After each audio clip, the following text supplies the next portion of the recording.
Estamos iniciando aqui mais um plantão Tira Dúvidas, certo? Do sistema de bibliotecas da Unilab, onde nós vamos ter, nesta terça-feira, 27 de abril de 2021, a gente vai ter aqui a apresentação, né, do TCC na modalidade monografias, né, consequentemente também dissertações e teses, onde a gente vai estar apresentando aqui para vocês as estruturas com base nas normas da ABNT. Ok, gente? Eu quero agradecer mais uma vez a presença de todas e todos, ok? Dizer que é um prazer enorme estar participando aqui desse evento.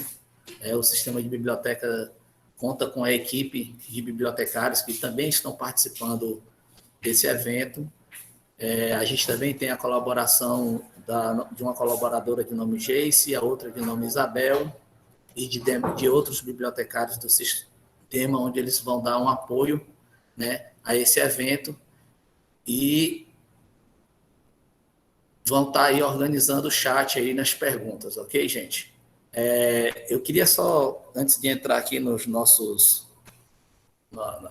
tema, né, do nosso plantão Tira Dúvidas, informar para vocês que esse plantão está sendo gravado e ele vai ter uma estreia no YouTube na próxima quinta-feira, a partir das 16 horas. Então, eu aproveito a oportunidade e já presto as minhas saudações àqueles que não tiveram a oportunidade de estar aqui presente, mas vão estar presentes, né, na apresentação do Plantão Tira Dúvidas através do YouTube, a partir de quinta-feira, às 16 horas. Certo?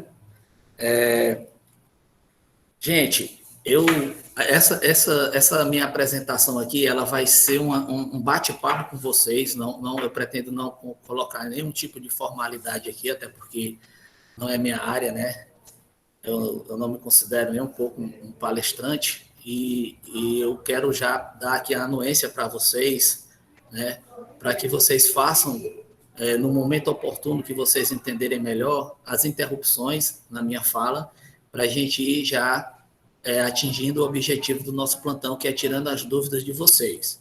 Eu vou fazer uma apresentação aqui da estrutura de TCC, mas antes eu vou estar aqui tratando de um assunto que eu vejo com certa preocupação dentro da Unilab, que é essa confusão do entendimento sobre TCC, né? Se TCC é um trabalho ou não é um trabalho. Eu acho que a gente precisa esclarecer isso e eu acho que o objetivo principal aqui vai ser atingido se a gente sair daqui, né, desse evento com entendimento, né, da diferenciação entre o que é o TCC realmente e o que são os trabalhos acadêmicos a nível de graduação, né, na estrutura da educação brasileira. Ok, gente? Ao final da minha apresentação, a gente vai ter a leitura de algumas perguntas que foram feitas no momento das inscrições. E aí vocês vão ficar à vontade para estar tirando qualquer dúvida que vocês acharem pertinente. Aquelas que a gente não puder responder inicialmente, a gente vai estar respondendo vocês depois. Mas o fato é que a gente vai tentar aqui promover um diálogo, onde a gente tem um objetivo entre vários, de enriquecer o conhecimento de vocês e aproximar o sistema de biblioteca junto à comunidade acadêmica da Unilab. Ok, gente? Eu vou estar abrindo aqui os slides para a gente iniciar, tá bom?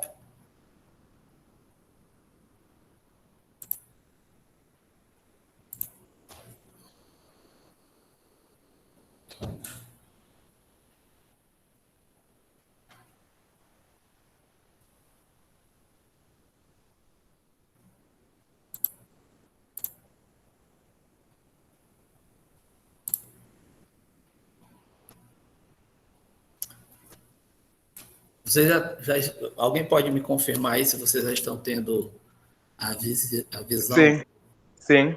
dos slides? Esse é o primeiro slide? Sim. Certo, gente. Então, vamos começar, tá? Deixa eu logo tratar aqui de uma curiosidade para vocês. Esses slides aqui, a estrutura dele eu peguei de um curso que eu fiz na Universidade Federal do Recôncavo Baiano. Então, eu fiz algumas alterações nos slides, né? Esses slides, eles têm a licença para uso, né? Disponível aí na internet, onde a única ressalva é que a gente não tire aí a identificação da matriz dos slides. Por isso que vocês estão vendo, além das logomarcas do sistema de bibliotecas e da Unilab, vocês estão vendo aí da Universidade Federal do Recôncavo Baiano, né, e da sua Superintendência de Educação Aberta e à Distância. Ok, gente? Bem, para quem não me conhece, eu sou Gleidson Santos, bibliotecário da Unilab, né? E aqui está o tema do nosso Plantão Tira Dúvidas. TCC, monografias / dissertação. Antes da gente entrar nesse assunto em específico, eu preciso tratar aqui de um assunto que é caro para a gente na Unilab, que é a questão das normas da Associação Brasileira, né, de Normas Técnicas. A Associação Brasileira de Normas Técnicas, ela trata, né, diretrizes, é um organismo que trabalha com a padronização de produtos e serviços, ok? Aqui, especificamente, a gente vai trabalhar com a padronização de documentos acadêmicos, né? Entre esses documentos acadêmicos, nós temos um arcabouço de normas que tratam da estrutura de apresentação de alguns tipos de documento. Aqui, especificamente, a gente vai tratar da NBR 14724, né? E nesse slide aqui, como vocês podem ver, nós temos aqui as 3 principais normas para trabalhos acadêmicos. Não são somente elas, mas essas são as 3 principais normas para trabalhos acadêmicos. Nós temos a NBR 14724, que trata especificamente da apresentação de trabalhos acadêmicos, né, onde nós temos aqui a figura da monografia. Nós temos a NBR 10520, que trata de citações, que vai ser tema de um dos nossos próximos plantões Tira Dúvidas. Então, eu peço que vocês guardem as perguntas de vocês relacionadas a citações para esse momento, que eu acredito que vai ser daqui a 1 ou 2 semanas, né? A gente vai ter os nossos plantões Tira Dúvidas toda terça-feira, todas as terças-feiras desse primeiro semestre do ano de 2021. E a NBR, que a gente já teve a apresentação com a nossa bibliotecária da Bahia, Elka, que trata da elaboração de referências. Bem, gente, antes da gente entrar aqui no tema, a gente precisa entender uma questão que é extremamente importante na Unilab, tá? Entender o que é um TCC. Muita gente chega na Unilab, especificamente na biblioteca, achando que o TCC é um trabalho acadêmico. É incrível a quantidade de alunos, eu não sei por que motivo, acho que é por conta da denominação que faz parte da grade curricular, né? Enfim, toda hora vem esse nome, TCC, TCC, TCC, e o aluno ele termina entendendo em algum momento da fala dele de que esse TCC é uma modalidade de trabalho acadêmico, que na verdade não é. Nós temos a resolução do CONSUNE, de número 11, de maio de 2017, que estabelece as normas gerais para a elaboração dos trabalhos de conclusão de curso para graduação na Unilab, certo? Na estrutura dessa resolução, no seu capítulo 2, ele trata do que é esse trabalho de conclusão de curso, certo? No seu artigo 6º, como vocês podem ver, ele diz: são consideradas modalidades de TCC no âmbito da Unilab: monografias, artigos científicos, livro ou capítulo de livros. Outras modalidades de produção científica, artistas e didática. Então, vocês veem aí que existem 4 modalidades. A 4ª modalidade, ela abre um leque aí de produções científicas, artísticas e didáticas. Dentro dessa 4ª possibilidade, nós encontramos a figura do projeto de pesquisa, do projeto de relatório, do projeto de iniciação científica, do relatório de estágio, enfim. Essas outras modalidades de produções científicas, artísticas e didáticas, elas precisam constar, conforme tem o parágrafo 1º do artigo 6º dessa resolução, no projeto pedagógico do curso. Então, vejam o texto. As modalidades de TCCs aceitas pelo curso serão definidas pelo colegiado e registradas no projeto pedagógico do curso. Então, o que acontece? Cada curso poderá optar pela adoção de uma ou mais modalidades de TCCs, devendo registrar as opções ou a opção em seu projeto pedagógico de curso. Na Unilab, nós temos cursos que definem a monografia como a modalidade TCC. Cada curso na Unilab, ela define qual é a sua modalidade TCC. Então, não existe essa história de que TCC é um trabalho acadêmico. O TCC, na verdade, é um componente curricular. Para me tratar desse assunto e dizer para vocês o que é um componente curricular, né, que seria o trabalho de conclusão de curso, eu preciso trazer esse slide aqui para vocês, para estar mostrando para vocês a divisão do sistema educacional brasileiro.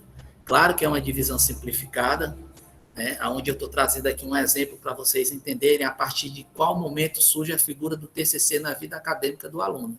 Né? Como vocês podem ver aqui, eu tenho uma divisão primária. Né? O sistema educacional brasileiro, ele é dividido em educação básica, né, onde tem as subdivisões, né, educação infantil, ensino fundamental e ensino médio. E a educação superior, onde nós temos a divisão de graduação, e essas graduações elas se dividem em bacharelados e licenciaturas. Nós temos as pós-graduações, a níveis de especializações e aperfeiçoamentos. Nós temos mestrado, doutorado e pós-doutorado, também conhecido como pós-doc. Vejam bem, a partir do momento que o aluno entra na graduação, né, ele acessa o ensino superior, ele vai cair lá numa graduação. Nesse momento da graduação, ele vai começar a ter contato com o TCC, certo? Provavelmente ele vai ouvir falar desse TCC numa disciplina que, em alguns cursos, é intitulada como Iniciação à Vida Universitária. Né? Existem outras denominações, mas na Unilab, na maioria dos casos, é Iniciação à Vida Universitária. Ele vai lá, ele vai, em algum momento, né, ele vai ter contato, ele vai ficar sabendo que para ele obter um grau, obter um diploma, né, ser graduado em alguma área, em algum curso ou de bacharelado ou de licenciatura, ele vai precisar fazer um trabalho de conclusão de curso, certo? Esse TCC, nós como já vimos lá, ele pode ser uma monografia, certo? E essa monografia, geralmente ela é usada nos cursos de graduações e nas pós-graduações. No mestrado, já existe outra denominação, que é a dissertação, certo? No doutorado, nós já temos a tese, ok? O pós-doutorado pode ser uma dissertação ou uma tese, né? Via de regra, o pós-doutorado é um aprofundamento, né? Um estudo específico dedicado apenas para aqueles acadêmicos que possuem o grau de doutor. Eu trouxe aqui uma denominação do que é trabalho de conclusão de curso, certo? Só lembrando para vocês que esses slides vai ser disponibilizado para vocês, tá? Fiquem tranquilos que vocês vão receber esses slides. O trabalho de conclusão de curso é um componente curricular obrigatório para os cursos de graduação do país, certo? Consiste em uma atividade acadêmica que deve ser apresentada no final do curso e deve apresentar os conhecimentos técnicos científicos do estudante ao longo da sua formação. Gente, esses componentes curriculares são disciplinas e atividades que compõem as diretrizes de um curso de nível de graduação. Geralmente existem inúmeras portarias do MEC, do Conselho Nacional de Educação, onde determina pré-requisitos para que aquele curso de nível superior no Brasil possa funcionar. Ok? É aí que entra o componente curricular obrigatório, que é o trabalho de conclusão de curso. Em momento nenhum, nesse conceito que eu estou trazendo aqui para vocês estão vendo que TCC é uma modalidade de trabalho acadêmico. A BNT não trata dessa questão e eu desconheço, certo? Eu desconheço alguma universidade que tenha TCC como modalidade de trabalho acadêmico, certo? Por isso é que eu falei no início da minha apresentação que existia uma certa confusão dentro da Unilab, que alguns alunos chegavam na biblioteca achando que o trabalho acadêmico dele era um TCC. Na verdade, é preciso identificar qual é a modalidade do seu TCC, ok? O TCC ele pode ser elaborado em diferentes formatos. Alguns deles são, como eu já falei, monografia, estudo de caso, relatório de iniciação científica, projeto de pesquisa, livros, partes de livros, como a própria resolução da Unilab apresenta, artigos, né? relatórios de documentários, enfim. Dependendo do curso, nós podemos ter, por exemplo, um curso de belas artes. Uma escultura pode ser considerado um TCC, certo? Um filme pode ser considerado um TCC, né? Inclusive, se eu não me engano, o curso de humanidades, ele traz, no projeto pedagógico do curso de humanidades da Unilab, ele traz essa possibilidade de você estar produzindo um documentário, né, no formato de TCC, onde você, além de produzir esse documentário, você tem que produzir um relatório, né? Enfim, entendam, trabalho de conclusão de curso, eu preciso identificar qual é a modalidade do meu trabalho. Quando eu tenho a identificação da modalidade do meu trabalho é um artigo ou é uma monografia? Vai ficar bem melhor o entendimento de como eu devo construir e como eu devo normalizar o meu trabalho acadêmico, né?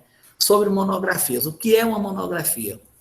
A monografia é uma produção textual de tema único que tem como principal objetivo reunir informações, análise e interpretações científicas que agregam valor relevante à ciência, dentro de um determinado ramo, assunto. Nas monografias de graduação e especializações, tem uma produção de texto científico que se destina a estudar um assunto em específico, normalmente apresentada como um trabalho de conclusão de curso, como eu já falei, né? Com introdução, desenvolvimento e conclusão bem definidos. Gente, se vocês observarem bem, eu vou estar apresentando outro slide aqui para vocês, onde vocês vão ver o que é dissertação e o que é tese. Vocês vão verificar que na tese e na dissertação eu tenho um trabalho monográfico, ok? E aqui eu vou trazer uma característica da monografia que vai se diferenciar da dissertação, da tese e do artigo. Para a BNT, monografias são itens não seriados, isto é, itens completos, constituídos de uma só parte, ou que se pretende completar em um número pré-estabelecido de partes separadas. Nesse conceito, os livros, folhetos, dissertações e teses são monografias com diferenças baseadas na complexidade de abordagem do assunto. Ou seja, a principal característica da monografia aqui é que ele é um item não seriado, né? Essa característica é muito peculiar. Por quê? Porque vai ser a principal diferença do artigo científico, ok? Uma das principais diferenças. Dissertação. Um documento escrito, científico, técnico ou literário, apresentado a uma banca examinadora para obtenção de grau de mestre. Apresenta o resultado de um trabalho experimental ou exposição de um estudo científico retrospectivo, de tema único e bem delimitado em sua extensão, com o objetivo de reunir, analisar e interpretar informações. Deve evidenciar o conhecimento de literatura existente sobre o assunto e a capacidade de sistematização do candidato. É feito sob a coordenação de um orientador, doutor. Na dissertação, gente, e aí eu peço que vocês atentem para isso, o candidato ao título de mestre terá que dominar de forma abrangente toda a literatura existente sobre determinado assunto e demonstrar de forma sistematizada esse conhecimento.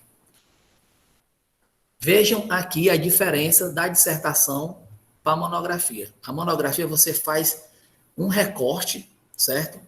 Onde você vai ter que concatenar suas ideias, vai dividir lá, vai fazer uma sistematização de introdução, desenvolvimento e conclusão, certo? Basicamente, e aí vai entrar as metodologias, né?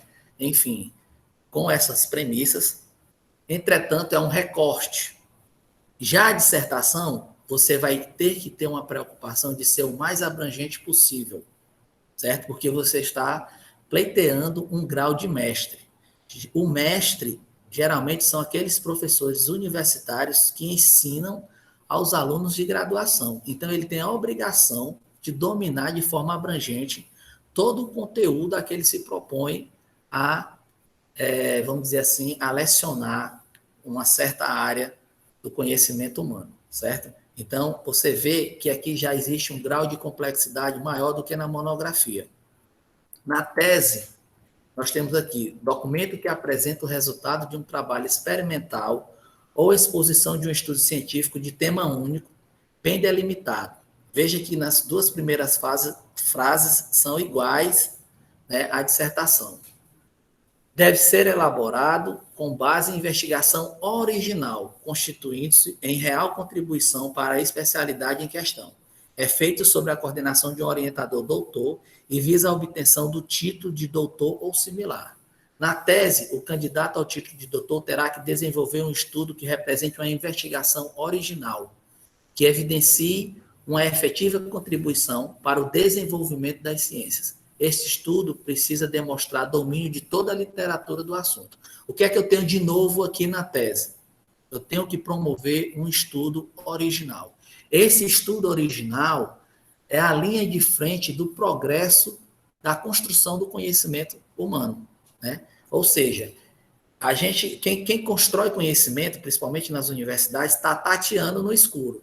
Os doutores é que pavimentam essas estradas, é que vão descobrindo, né, vão trazendo originalidades, os mestres vão dominando esse conhecimento, vão entendendo o que é que se está descobrindo, o que é que se está testando ou não, quais são as hipóteses que estão sendo testadas, e os graduandos é que estão fazendo um recorte dentro dessa literatura de uma maneira bem holística, e aonde eles se especializam em alguma área do conhecimento.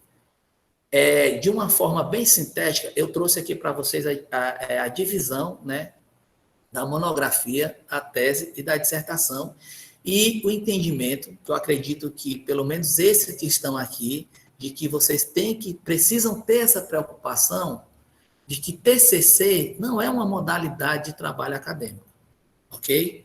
É preciso, toda vez que você se deparar com esse termo, trabalho de conclusão de curso, você procurar saber, e aí você vai estar dialogando com o seu professor, né, com seus professores ou com o seu orientador. Professor, qual é a modalidade do meu trabalho acadêmico? Aliás, qual é a modalidade do meu trabalho de conclusão de curso? É interessante vocês conhecerem o projeto pedagógico do curso de vocês. Lá tem todas essas informações, né, esses conceitos, de como será apresentada essas disciplinas, porque nos cursos de graduação, o TCC são 2 disciplinas, pelo menos na Unilab, né, geralmente no último ano da vida acadêmica do aluno de graduação. Ok, gente? Aqui também eu tenho um conceito de artigo científico. Por que é que eu trouxe esse conceito de artigo científico e de monografia? Porque são os dois tipos as 2 modalidades de trabalho de conclusão de curso mais recorrentes nos cursos da Unilab. Então, o artigo científico, né, é parte de uma publicação com autoria declarada, que apresenta e discute ideias, métodos, técnicas, processos e resultados nas diversas áreas do conhecimento. Ou seja, eu posso produzir um artigo científico e passear nas diversas áreas do conhecimento científico. Agora, quando ele é na modalidade de TCC, eu tenho que delimitar o meu tema, certo? No artigo científico, há uma parte do todo. Exemplo, a revista com vários artigos sobre um tema em comum. Ou seja, para que o meu artigo tenha visibilidade, ele tem que fazer parte de um todo. Geralmente, esse todo são as revistas ou bases de dados de periódicos científicos disponíveis na internet. Né? Hoje, tudo que a gente produz chega na internet. É muito difícil alguém produzir um periódico hoje, né, em pleno o ano de 2021, e esse periódico não chegar na internet de forma eletrônica ou virtual. O artigo é a apresentação de uma pesquisa concluída, certo? Apresentação de resultados, ou na reta final. O objetivo principal é a divulgação do resultado da pesquisa, sem a necessidade de abordar literatura do tema. Toda a literatura do tema. Vejam bem, gente, esse conceito aqui é um conceito abrangente do que seria artigo científico. Quando eu trago o conceito, a ideia de artigo científico como trabalho de conclusão de curso, claro que eu não vou poder adotar esse conceito, até porque existem lá, como eu já falei, né, no projeto pedagógico do curso de vocês, qual é o objetivo, né, que o colegiado do curso está promovendo em adotar o artigo como modalidade de trabalho de conclusão de curso. Mas esse conceito aqui é um conceito abrangente do que seria artigo científico. ok? Agora a gente vai passar aqui para a estrutura da monografia, né?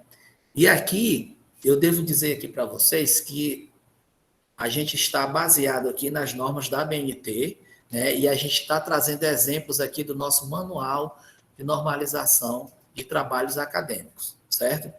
Alguns cursos, eles trazem em algumas resoluções, eu não vou citar aqui, mas eu tive a curiosidade de pesquisar os cursos, né, os projetos pedagógicos dos cursos, onde eles todos são unânimes em dizer, e eu acho isso interessante, todos os cursos em seus projetos pedagógicos, eles são unânimes em dizer que o aluno deverá seguir as normas da Associação Brasileira de Normas Técnicas na produção dos seus TCCs. Entretanto, em alguns PPCs, eles trazem uma formatação, né? E, às vezes, essa formatação ela não é 100% coerente com o que diz a BNT. Nada que vá atrapalhar, mas eu acho que a gente precisa alinhar, né, o entendimento entre o aluno, né, o orientador e o projeto pedagógico, né? Lá na frente eu vou explicar isso que eu estou aqui antecipando para vocês. Vamos falar aqui da estrutura básica de trabalhos acadêmicos, tá, gente? Essa estrutura, ela serve tanto para monografia, dissertações e teses. Eu acho que deu para vocês entender, né, que tese e dissertações nada mais são do que monografias em níveis maior de complexidade. A gente aqui também vai tratar de uma monografia digitalizada, certo? Então, quando eu trato de uma monografia digital, eletrônica, que ela está sendo criada, nativa do meio virtual, a capa, ela é um elemento pré-textual. Se fosse um documento impresso, ela seria uma estrutura externa, certo? Isso é uma curiosidade. E quando os alunos vão ler, né, tem acesso a NBR 14724 de 2011, eles percebem essa diferençazinha, tá, gente? Aqui, com base no nosso manual, nós temos aqui os elementos pré-textuais, né, os elementos textuais e os elementos pós-textuais. Então, a estrutura do nosso trabalho acadêmico tem essas três divisões. Os elementos pré-textuais, eles têm aqui a divisão com elementos obrigatórios e elementos opcionais, certo? Quem faz um bom trabalho acadêmico inclui tanto os elementos obrigatórios como os elementos opcionais, mas isso vai de cada aluno, tá? Isso a gente está trazendo aqui o que é obrigatório e o que é opcional. Então, se você quiser colocar os opcionais, aí você pode até escolher ou colocar todos, isso vai ficar a critério dos alunos, tá? Nos elementos textuais, aquela estrutura que eu já antecipei para vocês: introdução, desenvolvimento e conclusão. Nos elementos pós-textuais, nós temos algo aqui interessante. Referências é o único elemento obrigatório dos elementos pós-textuais da estrutura de uma monografia. Os outros são opcionais, tá bom, gente? Outra curiosidade, não se usa mais o termo, está entrando em desuso o termo referências bibliográficas. Muita gente chega na biblioteca perguntando, Gleidson, por que é que nós não podemos mais usar o termo referências bibliográficas? Vocês podem até usar esse termo, referências bibliográficas, mas há um consenso na academia, principalmente entre os bibliotecários, de que o uso da palavra referência abrange também as bibliografias, porque hoje é fato de que as pesquisas elas estão avançando e as principais fontes de acesso a essas informações registradas são através da internet, não é mais no livro físico. Então, é cada vez maior o consenso do uso do termo somente referência. Tá bom, gente? Quem tiver com o seu trabalhozinho lá, construindo lá, dando os primeiros passos, colocou referências bibliográficas, se quiser se atualizar, já pode colocar somente referências, tá, gente? A gente vai ver aqui agora as características desses elementos, né? Nós vamos iniciar com a capa. Eu vou estar trazendo aqui essas características para vocês, vou estar tratando aqui de algumas curiosidades, né? Alguns erros comuns, e ao final da apresentação, a gente vai acessar o nosso manual de normalização, onde eu vou estar trazendo para vocês um templatezinho de alguma das principais páginas, né? das principais folhas da estrutura do trabalho acadêmico, ok? Bem, na capa nós temos as informações aqui, né? A capa é a primeira folha do trabalho. Esta folha, pois não? Alguém abriu o microfone aí. Se quiser fazer alguma intervenção, pode ficar à vontade, tá, gente? Bem, então vamos continuar, né? A capa, gente, é uma folha não numerada e nem contada. Se meu trabalho, eu precisei de 50 folhas para fazer o meu trabalho, quando eu for lá dizer quantas folhas tem meu trabalho, eu vou dizer que só tem 49 folhas, porque a capa não é numerada e nem contada. Tá bom, gente? É a folha que contém as informações indispensáveis à sua identificação. As informações devem ser apresentadas na seguinte ordem, nessa ordem que vocês estão vendo aqui. Logomarca da Unilab, tá? Nome da universidade, nome do instituto relacionado ao curso, nome do curso. Esses 4 elementos aí da letra A, B, C e D, a gente chamava antigamente, né, pelo menos quando eu era estudante de graduação, de cabeçalho. Né? Então, o cabeçalho da capa do trabalho acadêmico de vocês, no caso a monografia, vai ser logomarca, nome da universidade, nome do instituto, nome do curso.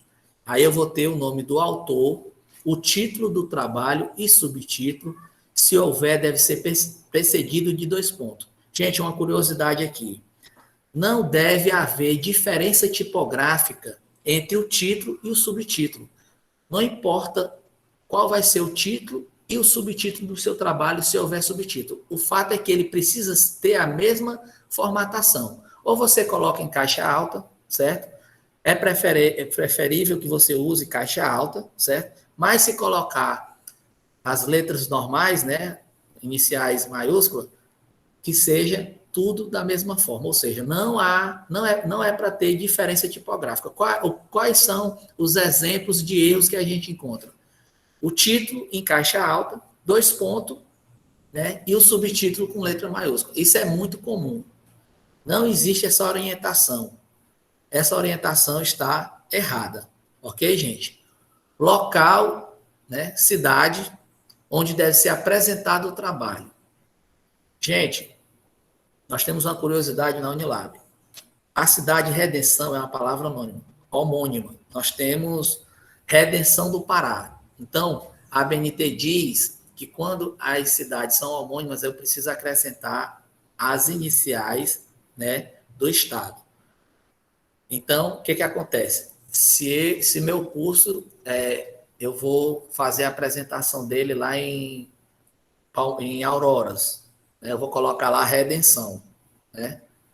E aí eu vou colocar CE, travessão CE, ok? Acarape, eu não preciso colocar CE, certo? O ano da entrega, é o ano que você faz a defesa do trabalho. Eu vou defender meu trabalho em 2021, vou colocar lá 2021. Se eu defender meu trabalho no dia 31 de dezembro de 2021, ele vai ser o ano 2021.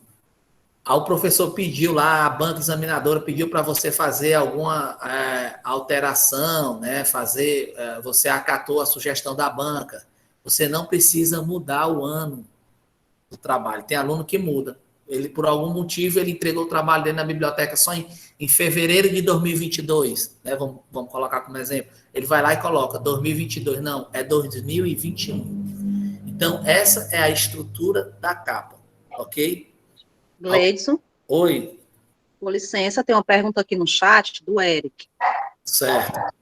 Ele diz, como faço para saber qual a cidade devo colocar no meu trabalho? E a sede do instituto, sede da biblioteca. Não, você não precisa ter essa preocupação com relação à sede da biblioteca, certo? Na Unilab, especificamente, nós temos já uma divisão, um entendimento, isso é até recente, né?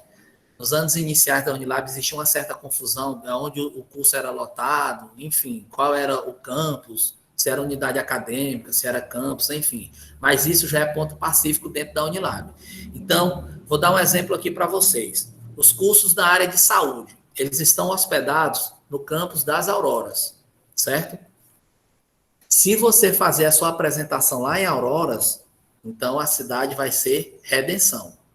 Se por algum motivo você fizer a apresentação do seu trabalho em Fortaleza, o local da apresentação vai ser o nome da cidade. Então, cidade Fortaleza, tá, gente? Isso acontece nos cursos de especializações, né? Onde a gente temos aí, né, algumas cidades com polos, né, dos cursos da EAD, ok? Você não precisa se preocupar com a sede do instituto, tá bom? Mas para efeitos da Unilab, no caso do instituto, desse exemplo que eu estou trazendo, nós temos aqui, no caso, o Instituto de Ciências da Saúde, ele é de Redenção, tá bom, gente? Então, posso continuar, né? Folha de rosto. Gente, esse é a segunda folha do trabalho, tá? E aí a contagem começa daí. Nessa folha, existem os itens essenciais e a identificação do trabalho. As informações são dispostas na seguinte ordem. Nome do autor, ok? Aí você já não precisa colocar o cabeçalho. Infelizmente, a gente encontra monografias onde o aluno coloca o cabeçalho. Não há essa necessidade. O cabeçalho fica na capa, tá bom, gente? Nome do autor, título e subtítulo, se houver, claro. Nota da natureza do trabalho. E aí você vai dizer se seu trabalho é monografia, se é artigo, se é projeto de pesquisa, se é relatório, enfim. Desculpa, gente, vamos esquecer o artigo, tá? Foi mal. Você vai dizer se seu trabalho é projeto de pesquisa, se é monografia, se é dissertação, se é uma monografia de especialização, se é uma monografia de graduação, tá? Ou se é um relatório de alguma coisa, relatório de estágio, relatório de projeto de pesquisa, enfim. Esqueçam o artigo, tá? O objetivo, né? Para aquele está, qual é o objetivo, né? Se é uma aprovação de disciplina, ou se é para um grau de conclusão de curso. O nome da universidade e a área de concentração ou habilitação. Lá na frente eu vou mostrar um textozinho aí, vocês vão entender melhor, tá bom? O nome do orientador e co-orientador, se houver. Gente, nesse item D aqui, existem muitas dúvidas dos alunos na Unilab. O que acontece? Se você tiver um orientador lá, você é constituído, a coordenação do curso lá você escolhe, né, vai depender lá do projeto pedagógico do curso, enfim, você tem um orientador. Se tem algum professor lhe ajudando de alguma maneira e ele não é oficialmente o seu co-orientador, você não pode colocar ele no seu trabalho como co-orientador, tá bom? Você pode fazer agradecimentos, dedicatória, citar algum trabalho dele, mas ele não pode figurar como co-orientador. Ele só pode configurar como co-orientador se isso tiver previsto no projeto pedagógico do curso, tá bom, gente? Local, né? Aquela mesma informação que eu trouxe para vocês, ano do depósito, né? Da entrega. Esse ano do depósito, gente, mesmo que você demore a entregar o trabalho na biblioteca, é o mesmo ano que você fez a apresentação do trabalho. Porque o que se entende, via de regra, é que a partir do momento... Tem um som aí me atrapalhando aí, gente. Quem tiver com o microfone ligado, por gentileza. Ô, Leila, por favor, desliga o áudio do teu celular, por favor. Tá, gente? Via de regra, entende-se que esse ano de depósito aqui é o mesmo da apresentação, porque você fez a apresentação e aí já promove a entrega do trabalho na biblioteca, tá bom? Gleison. Pronto. Tem uma pergunta aqui do Paulino. Certo. Pronto. Ele diz, Gleison, vejo que esses são elementos estruturais da capa de um trabalho científico. Essa estrutura é mutável no projeto de pesquisa? Por exemplo, na capa, o título pode vir antes do nome? Não, o título ele está falando na monografia ou no projeto de pesquisa? Acredito que seja um projeto de pesquisa, né? A estrutura, ela é quase idêntica, tá? Ela é quase idêntica. Aqui nós estamos apresentando, né, a estrutura da monografia. No projeto de pesquisa, eu acredito que a capa é igual, tá, gente? A capa é igual, é igual. tá? Nome do curso, autor, certo? O título do trabalho sempre vem abaixo do nome do autor, tá bom? Se você encontrou algum trabalho, algum exemplo, porque os alunos, eles têm aquela preocupação, e isso é interessante, tá? De encontrar um trabalho para ele se espelhar. Então, se você encontrar um trabalho acadêmico, uma monografia ou um relatório de pesquisa, um projeto de pesquisa, onde eu tenho primeiro o título e depois o nome do autor, não está seguindo as regras da ABNT, tá ok? Então, a orientação é que seja nome do autor e abaixo o título do trabalho. A gente vai ver um exemplo lá. Mas, assim, o relatório de pesquisa é dessa mesma estrutura, pelo menos a capa, ok? Folha, ficha catalográfica. Gente, essa ficha catalográfica é muito interessante porque existe uma confusão enorme na Unilab. Eu não sei, assim, eu acho que é um ruído, né? Vamos tratar como sendo um ruído. A ficha catalográfica, ela só é obrigatória para monografias, certo? Somente para monografias, né? E aí, no caso, como eu já falei para vocês, consequentemente, dissertações e tese. Ela não é usada em nenhum outro tipo de trabalho acadêmico, somente monografias, dissertações e tese. A ficha catalográfica, ela tem uma curiosidade também. Ela não é contada e nem numerada, certo? Então, você vai ter lá seu trabalho, né? Aumentou agora. Eu falei daquele exemplo que era 50 páginas, você contava 49. Então, vai ser 50 páginas, 50 folhas, né? E aí, você vai ter somente 51 folhas, você só vai ter 49 páginas. Por quê? Porque, via de regra, se a ficha catalográfica ela fosse impressa, ela viria no verso da folha. Então, mesmo ela impressa na folha, eu teria lá a página, né? Eu acho que vocês, se eu não falei, vou falar agora, uma folha tem 2 páginas, tá? Muita gente também usa ainda o termo lauda. Lauda é uma página escrita, tá bom? Então, eu tenho folha, página ímpar, página par. A ABNT chama de verso e anverso, ok? No caso das monografias, né, elas são homologadas pelos bibliotecários do CIBUNI. Existe toda uma legislação que trata da questão da validade da ficha catalográfica. A ficha catalográfica é um item que é previsto até por lei, né? E precisa da homologação de um bibliotecário. Um professor não pode fazer uma ficha catalográfica, tá? Ela precisa ser homologada por um bibliotecário.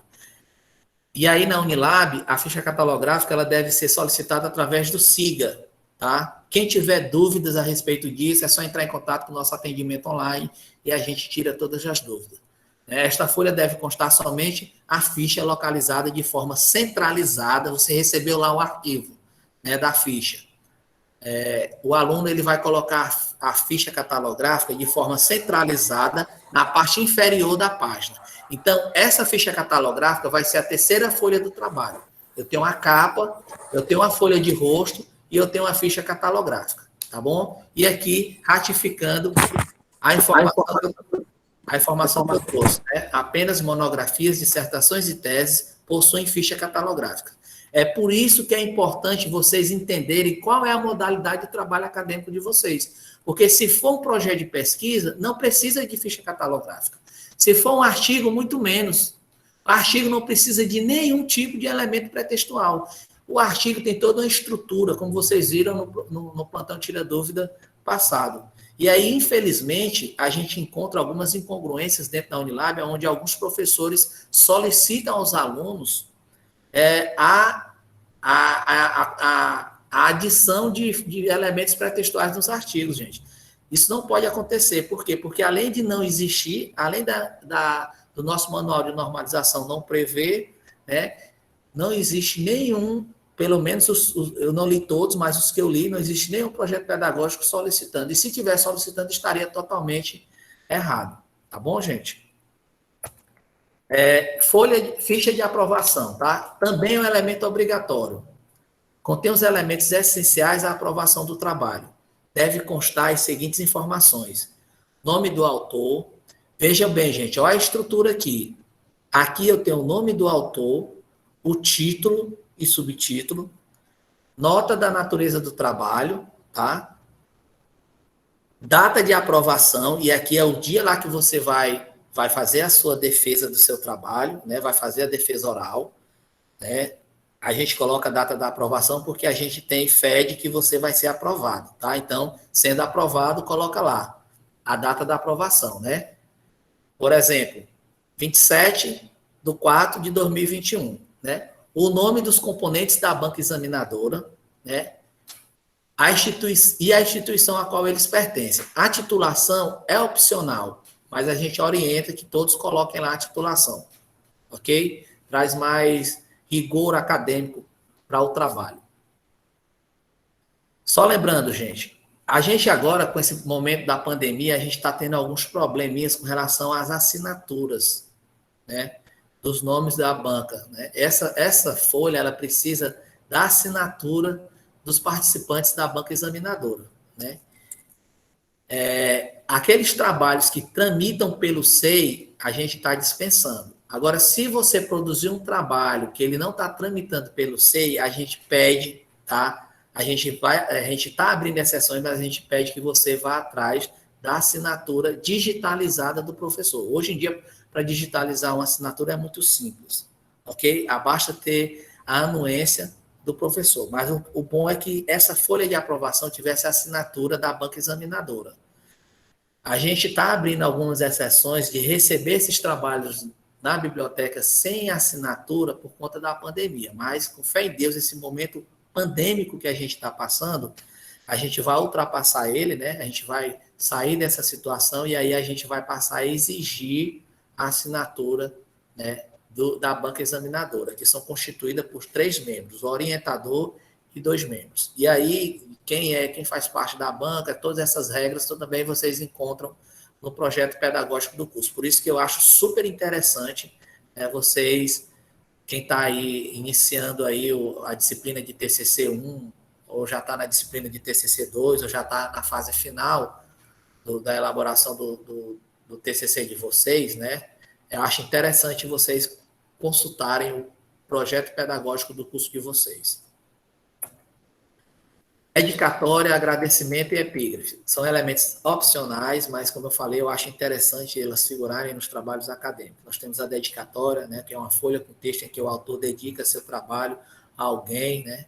Trata-se de um elemento opcional inserido após a folha de aprovação. Gente, aqui vocês já estão sendo apresentados na ordem correta que deve figurar esses elementos pré-textuais. Cada elemento desse é uma folha. Dedicatória é uma folha, agradecimento é uma folha, epígrafe é uma folha. Essas folhas não precisam do nome lá em cima, dedicatória, não.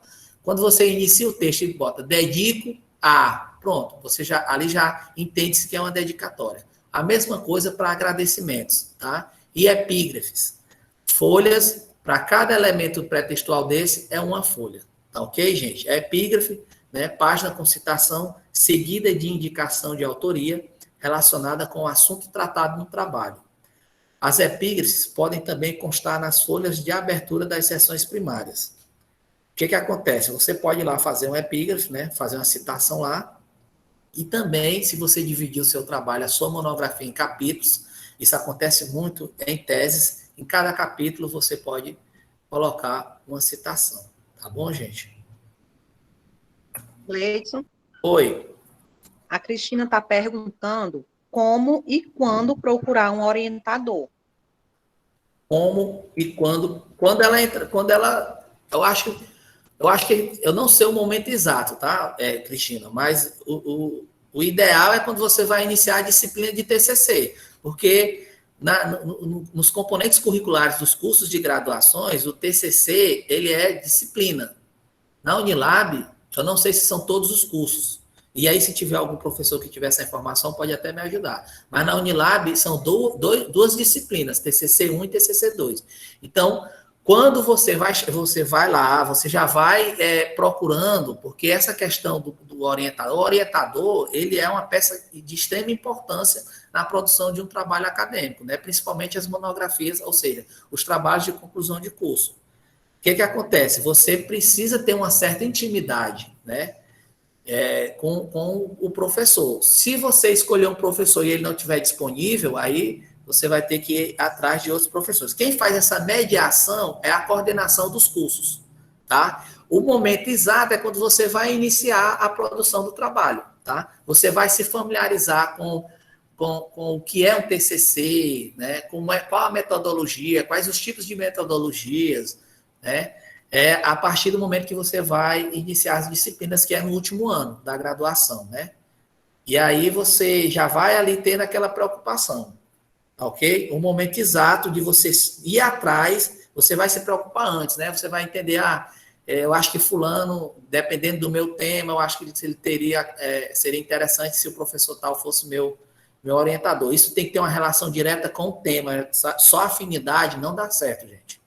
Tá? Tem que ter uma relação direta com o tema. Então, eu tenho aquele momento preliminar onde eu fico lá vendo quem poderia ser o meu orientador, e aí, lá quando for a disciplina para elaborar o TCC, que provavelmente é a disciplina TCC2, que a coordenação do curso chega para você, é o momento exato de você escolher ou ser convidado, ou fazer o convite, né? Vai ter essa intermediação para o seu orientador, ok? O Hamilton Gleidson está perguntando aqui, o orientador pode ser de um outro curso, instituto ou universidade? Aí vai depender, Hamilton, do que tem lá no projeto pedagógico do curso. Tem projetos pedagógicos de cursos que dizem o seguinte: o orientador tem que ser da Unilab, tá?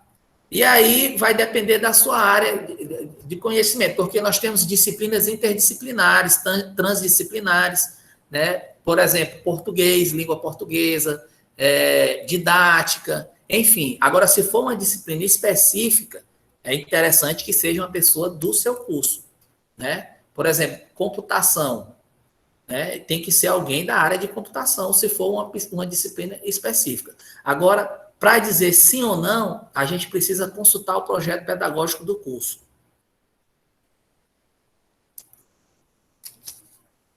Mais Tem alguma uma outra pergunta? pergunta aqui. Pode outra perguntar. Pergunta do Paulinho. Se quiser começar antes um trabalho científico, como um artigo, você deve caminhar por si próprio? Depende. A orientação que eu dou, né, pela a vivência que eu tenho lá, né, de estar conversando com os alunos, se for um artigo TCC, você precisa de uma orientação, tá? Não, mesmo que não seja um orientador oficial, vamos chamar assim, né, designado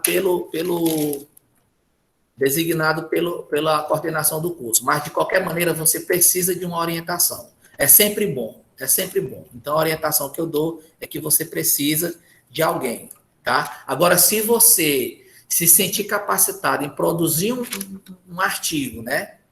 Produzir um trabalho, e aí você vai ter que apresentar ele para alguém. Ele vai ter que passar pelo crivo de alguém. Ele vai ter que ser analisado na academia a gente já fala pelos pares, né? Então ele precisa passar por alguém. Se você escrever um artigo e submeter ele a uma revista e ele for aprovado, ótimo, parabéns, mas é muito difícil isso acontecer, tá?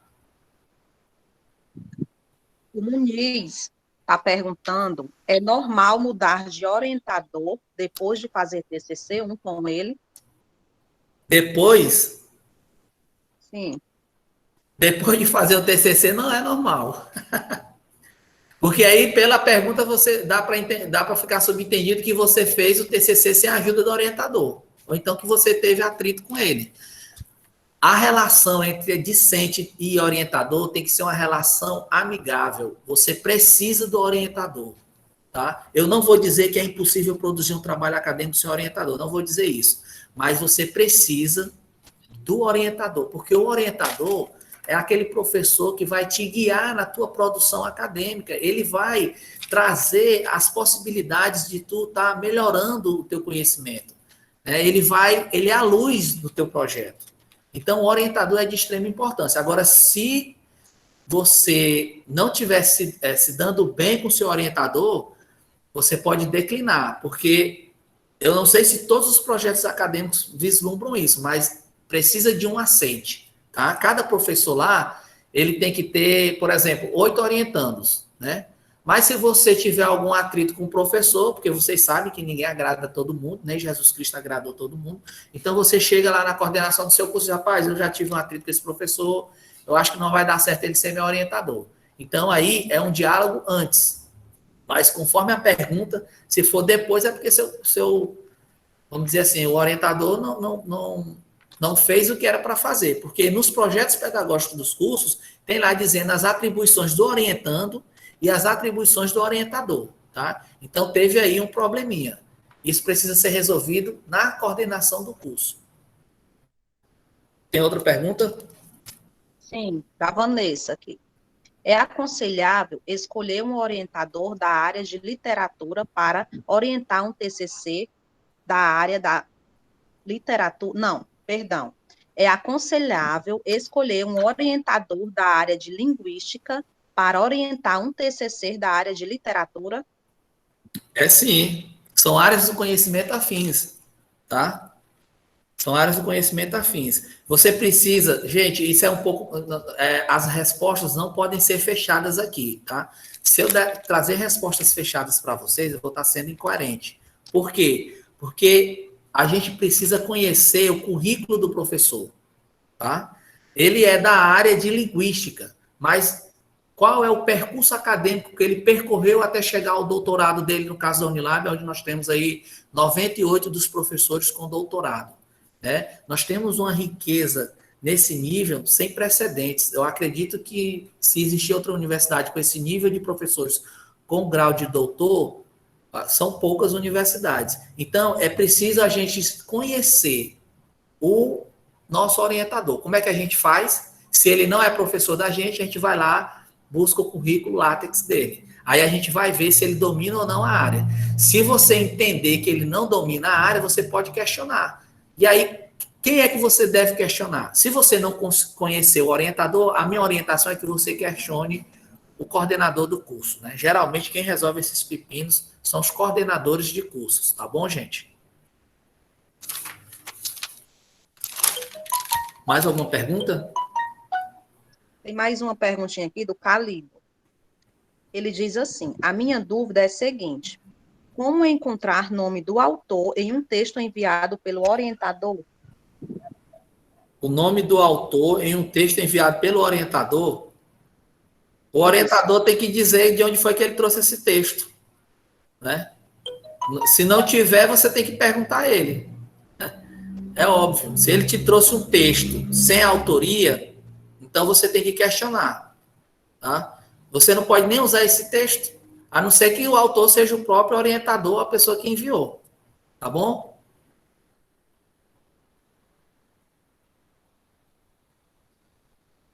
Mais pergunta? Podem perguntar, gente. É bom aproveitar. Então, eu posso continuar, né? Nós temos aqui o elemento pré-textual, só voltando aqui, gente, nós temos essas 3 folhas, a dedicatória, agradecimentos, epígrafes, nessa ordem. Essas folhas não precisa ter o nome dedicatória, agradecimento e epígrafe, tá? E aí eu tenho um resumo da monografia, é um elemento obrigatório, tá? O resumo é apresentado na letra vernácula. O que é a letra vernácula? É o idioma oficial do país. No caso da Unilab, é português, né? E uma ou mais línguas estrangeiras, tá, gente? Aí quem escolhe essa outra língua é o aluno, tá? Segundo a BNT, NBR 6028, né, que traz o resumo de trabalhos acadêmicos, os trabalhos acadêmicos os resumos de monografias devem conter até 500 palavras, tá, gente? Evitando-se o uso de fórmulas e equações, tá, gente?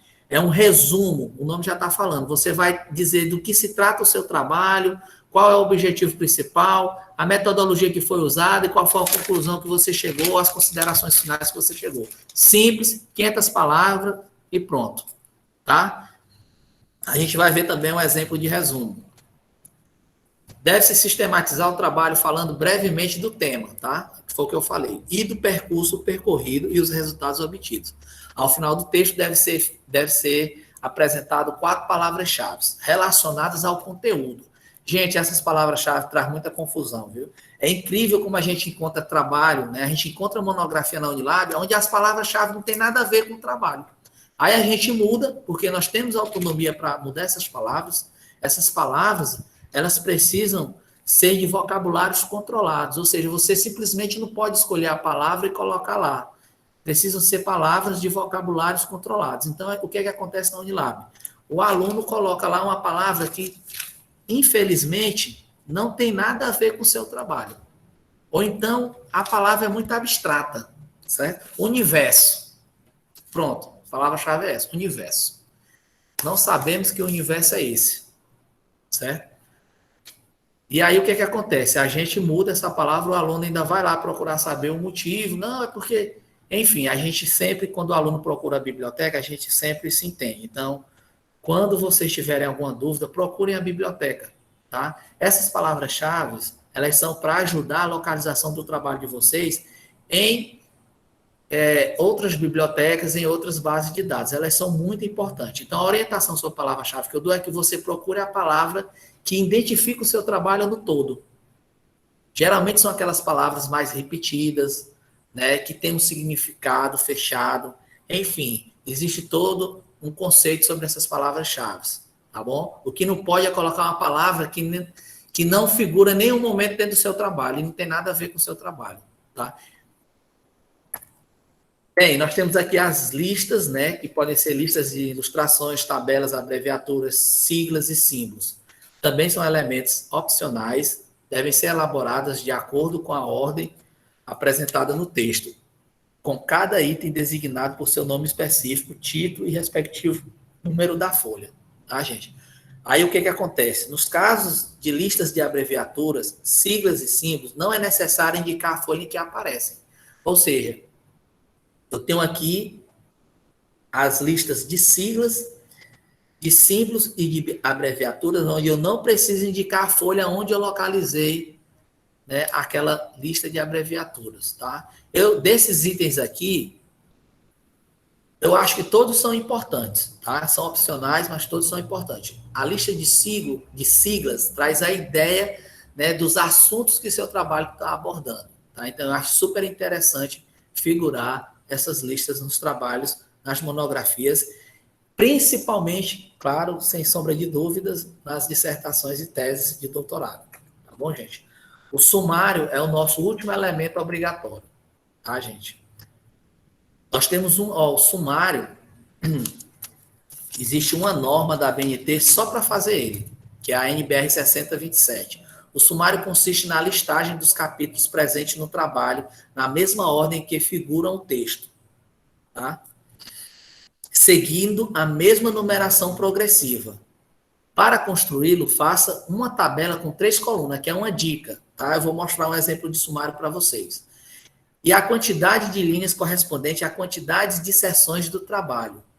Após pronto o sumário, retire as bordas das linhas da tabela. Isso aqui é uma dicasinha simples, tá? Onde você vai construir 3 colunas. Uma coluna de números, indicando as divisões das seções, uma coluna com o título e uma coluna com os números de página. Letra debaixo de letra, número debaixo de número, tá? No exemplo, eu vou estar trazendo aqui para vocês, aí vocês vão entender, né, essas observações aqui. O que a gente precisa entender aqui de imediato com esse slide? Que o sumário deve ser o último elemento pré-textual. O último elemento pré-textual, acabou os elementos pré-textuais, é o sumário.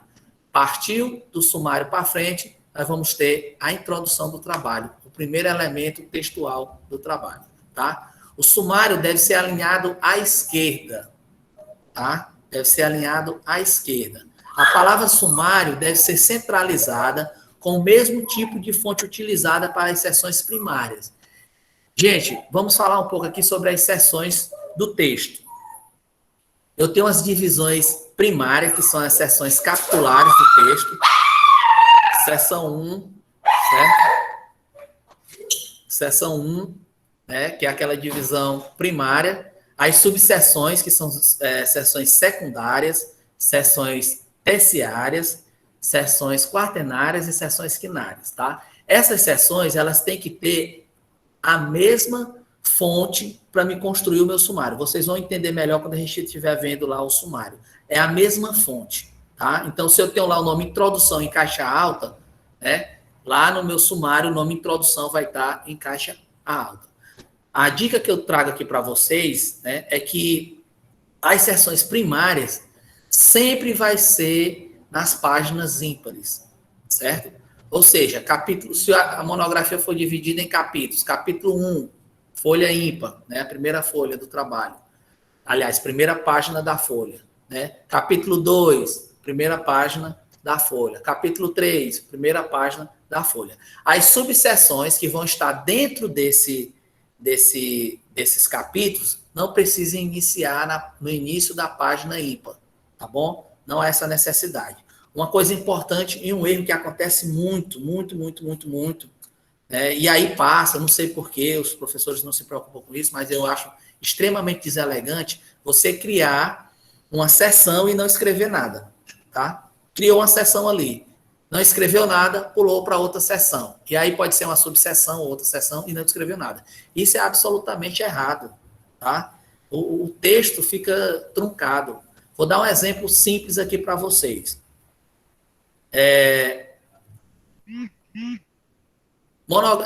Objetivos. Aí a pessoa escreve lá, objetivo.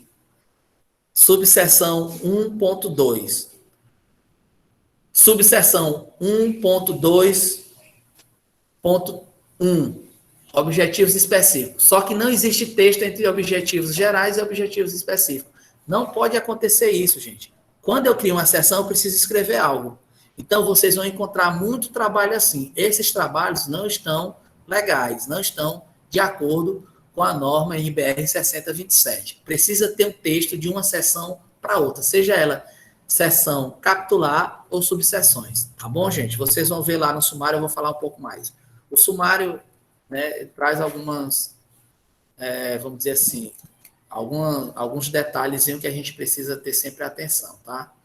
O sumário é muito importante porque é o sumário que vai trazer a ideia do que você está falando no seu trabalho.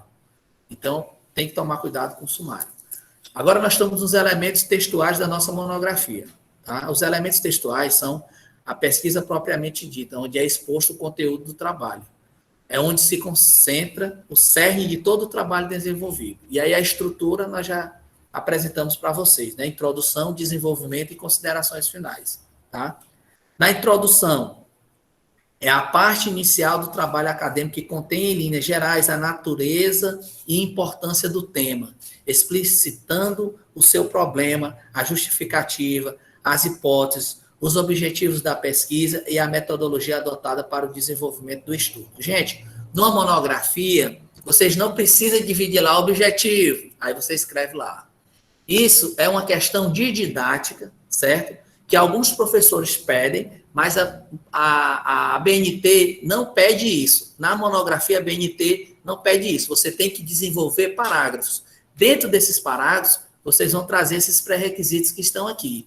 Justificativa, né, o problema, né, os objetivos da minha pesquisa, qual é a metodologia que eu vou adotar, e aí o desenvolvimento, né, teórico do trabalho. Isso eu preciso constar lá na minha introdução de forma resumida. Isso é muito interessante. A introdução faz um apanhado geral do trabalho acadêmico e apresenta os pontos mais importantes superficialmente. Então, lá eu vou dizer, eu usei a metodologia X, né? Pesquisa de campo. Pronto. No desenvolvimento é que você vai detalhar essa metodologia. Então, a introdução, você vai fazer aqui um pequeno resumo, né? Mais detalhado do que o resumo lá do elemento pré-textual, certo? A introdução sempre é menor do que o desenvolvimento. Desenvolvimento, né? Parte principal do texto. É exposto de forma ordenada e pormenorizada o conteúdo do trabalho. Pode ser dividido em seções e subseções de acordo com a proposta da pesquisa e o método utilizado. Essa proposta da pesquisa e o método utilizado você vai desenvolver com o seu orientador. Ok? Não é possível estabelecer uma estrutura padronizada de apresentação textual do desenvolvimento. Nesse espaço, gente, do desenvolvimento é o local onde você vai criar, é um local de criação. Então, você precisa de experiência. Às vezes, a gente recorre ao orientador, e aí ele vai te dizer, ele vai te trazer uma estrutura, né? E aí precisa ter um diálogo. Infelizmente, né, eu sou até suspeito para falar, porque eu não sou professor e já fui estudante, e geralmente é sempre imposto vamos dizer assim, a ideia do orientador. Mas o ideal é que seja um diálogo entre orientador e orientando, tá? O autor da monografia precisa discorrer e mostrar domínio sobre o tema escolhido, esclarecer os conceitos, métodos utilizados e desenvolver texto. Gente, uma monografia bem feita, certo? Eu preciso esclarecer os conceitos. Tem trabalhos monográficos, infelizmente, onde a gente vê o aluno falando de um assunto e ele nem traz o conceito daquele assunto, daquele tema, daquele termo, né? Daquela palavra-chave dentro do trabalho dele, ele não traz nenhum conceito. Então, assim, é preciso esclarecer os conceitos. Na monografia, infelizmente, a gente encontra situações conforme eu falei aqui, mas na dissertação isso é um pecado mortal, viu? É inadmissível na dissertação e na tese Ave Maria. Nem sonho, tá bom? Em síntese, o desenvolvimento de um texto envolve a fundamentação teórica, os materiais e métodos utilizados e as análises ou resultados alcançados. Ok, gente? Conclusão. Há um consenso no uso do termo considerações finais, pois no campo da pesquisa científica estamos em constante processo de evolução. E neste não há uma verdade absoluta, tá? Então, o argumento de se usar considerações finais, né, dentro dessa perspectiva aqui, porque eu também vou trazer aqui a questão do termo conclusão, é de que a pesquisa científica ela está num processo de evolução contínua, né? Então, você não precisa usar a palavra conclusão, você usa a palavra considerações finais. E na academia já há um consenso a nível de monografias, né, para graduações, onde eu uso o termo considerações finais, tá? E aí, isso varia muito já de dissertação para cima. Entretanto, o termo conclusão pode ser entendido como parte, compreensão, a que se chegou a partir daquilo que foi explicado. Em síntese, não quer dizer que você está encerrando o assunto. Existem alguns dicionaristas, né? Ou seja, aqueles autores de dicionários que eles trazem conceitos do termo conclusão, né, do verbete conclusão, como que a conclusão não pode ser explicitado como aquilo que foi encerrado, né? É apenas um fechamento daquele assunto que você abordou anteriormente, tá bom? Por isso que eu trouxe essas observações sobre o termo conclusões. Aqui na Unilab é mais utilizado considerações finais, e a gente entende que o termo considerações finais fica mais legal, tá bom? De todo modo, as considerações finais ou conclusão são a síntese das conclusões a que se chegaram com a pesquisa e a explicitação de novas questões que surgiram e que poderão ser tratadas em estudos posteriores. Ok, gente? A conclusão, gente, olha, estrutura dos elementos textuais. A introdução, desenvolvimento e conclusão. É óbvio que o desenvolvimento é onde vai compor a maior quantidade de páginas. Eu tenho lá a introdução, vamos supor, um TCC de 30 páginas, certo? Eu tenho lá 7 páginas, né, 6 páginas, 5 páginas, eu tenho sempre menos páginas. Para a introdução, eu tenho lá 15 páginas, né, 18 páginas, 19 páginas de desenvolvimento e 3 páginas, 4 páginas, vai depender de como vai ser essa divisão lá para conclusões. Muitas perguntas sobre a quantidade de páginas. Gente, não tem como a gente saber a quantidade de páginas, vai depender de como você vai desenvolver o seu trabalho. A BNT não trata desse assunto. Agora, existem projetos pedagógicos da Unilab que determinam a quantidade de páginas dos trabalhos. Exemplo, eu até anotei aqui, tá? O projeto pedagógico do curso de farmácia, ele tem como modelo de trabalho acadêmico o artigo científico, tá? O projeto pedagógico do curso de farmácia tem lá a opção artigo científico. E ele lá, no seu projeto pedagógico, ele determina a quantidade de páginas, que são entre 15 e 20 páginas. Vocês já observaram, já perceberam no decorrer dessa apresentação que o projeto pedagógico é muito importante. É onde vocês vão tirar as principais dúvidas de vocês com relação a essa questão de paginação, né? Quando não existia essa questão da paginação, uma quantidade de páginas ideais seria em torno de 40 e 60 páginas para monografias, tá bom? Vamos aqui para os nossos elementos pós-textuais. Nós temos as referências, que é o único elemento obrigatório, né? As referências devem ser separadas entre si, por espaços simples em branco.